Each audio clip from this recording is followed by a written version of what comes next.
Hey everyone, Make Mine Marvel here with Sideshow's Blade vs. Dracula exclusive diorama. This is a 1/6 scale diorama, fully sculpted. This does have a light up feature, which I'll show you guys about.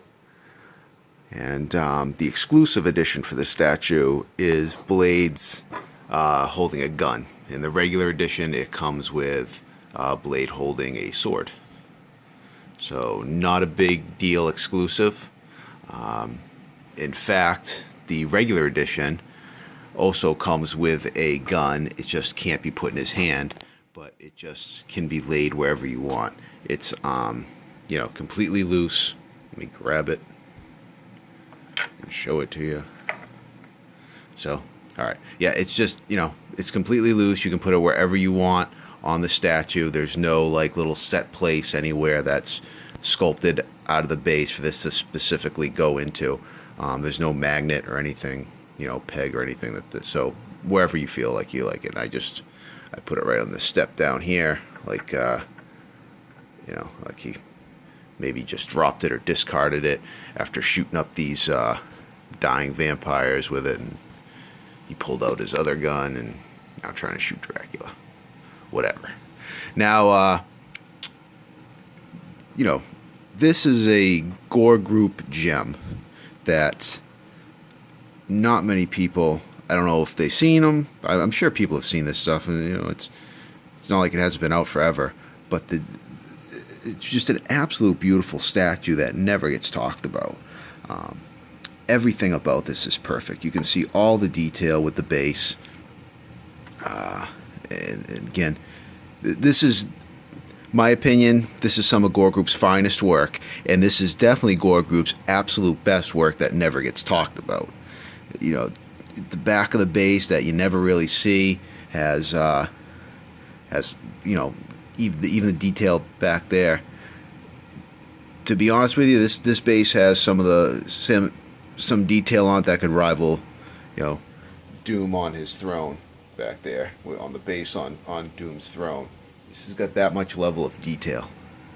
Now, there's the button. It's a nice red, easy button right in the back to press for the light up feature, and show you the light up feature. Now, obviously, if it's dark, and you know what, at the end of the video, I'll turn off the lights to give you an idea what the light up feature is. But you can see the light poking through the two vampires here, and this vampire lights up as well, makes it look like they're burning. And while I'm filming this, let me turn off and on the lights so you can kind of see. There's not going to be much difference because of the light shining on it, but you can see how it kind of lights up. And again, I'll show you when I turn off the lights. So the sword sticking into the vampire here is permanent. The vampire and the vampire here are both permanently into the base. Blade fits into the base with some pegs in his feet, along with Dracula. All right, so let's get into the detail of the main characters, because these guys are no slouch. So, nice little shot of Dracula's face there. Again, absolute hatred for Blade. All the detail on his skin and his gross looking blood. Now, Dracula and Blade are one piece, so they all fit. It's not like they're two separate pieces; they fit in the piece together. Let's get some detail. This is just incredible right here. And again, this is on a 1/6 scale feature, so all the fabric sculpted in. This gold design on his pants, the feet with the claws wrapped around Blade's leg. And the other cool feature back here, let me show you this other leg, is we all know Dracula is a shapeshifter. I wish I had some better light. There we go. So what he's actually got going on here is he's got, Dracula was in the form of a bunch of rats, and the rats are actually piling on top of each other and forming into his lower leg. And you can kind of see, hopefully. Probably not, because I'm not doing a good job of it. But you can kind of see the rats forming into his leg right there. And now, you know, as he's forming to... Now the other part about this too, well, a lot of parts about it, but here you can see the way they did the wings, all the detail, but they actually made the wings translucent. So the light, you know, that light that's behind them is actually showing through. You can see the shadow of my fingers through the, you can actually see my fingers themselves too, through the wings. Unbelievably well done. Just the detail on these things are amazing. If my phone would stop being... There we go.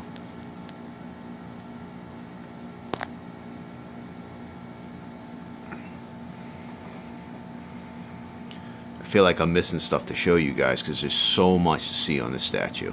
I mean, this statue takes up a lot of room.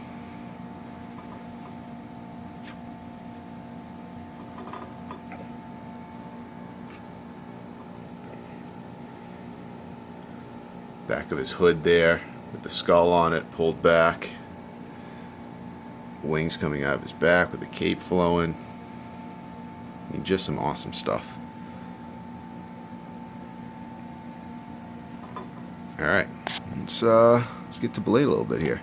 So Blade's got a few bits and pieces that can be put on him. That scabbard on his back, that's a peg that fits into his back, and also the scabbard on his hip. And what I like about it is they did a real good job. So both scabbards are empty without the sword, because one sword that goes in the scabbard, he's got in his hand and he's stabbing Dracula with it. And the other sword that would fit in the other scabbard, he's got stabbed into that vampire down there. So they did a real nice job of having a consistency about this statue. Another little thing there, and they painted into the base. You know, as the vampire is disintegrating, they painted into the base kind of like an ash, and the skin and the bone and stuff of the vampire kind of burning up. And then I hope we, yeah, alright, good. It is picking up some detail on Blade's uniform itself. All the little dimpling. I mean, it looks like real leather armor and plating and stuff all over Blade's body. I even forgot to get you a shot of Blade's face. Come on now, work with me. There we go. Really well done. Really, really well done. 1/6 scale, fellas. I mean, this crazy. Crazy. I usually don't get, you know, and I've had this statue for years. This is one of the first ones. I started collecting dioramas before I got into any of the quarter scale stuff or the 1/5 scale comiquettes. My first love, and still is the dioramas. I just think they are the most dynamic statues you can find. They tell a great story, and so this is one of my first ones that I got. I got this real cheap, and you still can't pick it up real cheap because it's not many people want it, and maybe it's for the scale and the, you know, the characters aren't main characters. But after all these years, it's still one of those statues that blows me away every time I look at it. Every time I look at it, I see some more detail that I never saw before. All right, let me pause it real quick. Let me turn the lights off, and I'll get you a shot of how the vampires light up pretty well in the dark. Okay, and there's all the lights off and the two vampires glowing away. Looks like they're burning up. And you can see here, I mean, it is dark as hell in my basement, but where my shadow of my finger is. So there's the skull, the eye sockets, the mouth, you know, the chest bent over. You can just make out right here is where the sword's sticking up out of the body. Just to try and give you guys a reference, because I know it's dark, but I wanted to just see the light up feature. And then the other vampire, you know, you can see here is my big fat finger is. All right, so here's the head, and you know, coming out of his eye is one of the bolts from Blade's gun. You can see the chest and the shoulder. The abs are down there, and he's, you know, so he's all lit up too. Give you guys Shot of the back. Alright. I'm sure I've bored you enough. Alright, thanks for watching, guys. And this is Make Mine Marvel. Gonna mess around in the dark trying to find the light switch. Take care. Bye-bye.